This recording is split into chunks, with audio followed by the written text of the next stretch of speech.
Najlepše vreme za postup prerasta je od 4 do 6. Tada sunce zalazi sa unutrašnje strane. Legenda kaže da svako ko stane ispod prerasta, ispod svoda, da zamišlja želju. Šuplja stena je poznata po šumskoj majici, poznata kao Muma Paduri. To je jedna prelepa žena u belom koja prelepo peva. Ona može da se pretvori u sve.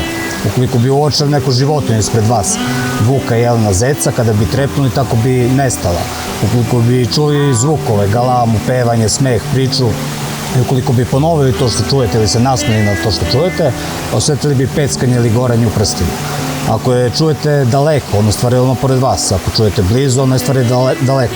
Od nje se štiti tako što se štapom pravi krug oko ose i kaže se ne diram ja vas, ne dirajte ni vi mene. I upravo ona odlučuje da li će želja da se ispuni ili ne. Pošto čuje naše misli i prepoznaje dobro u čoveku. Tako da ona je tako odlučuje da li će želja da se ispuni. A imamo lepa iskustva da se želja i ispunila.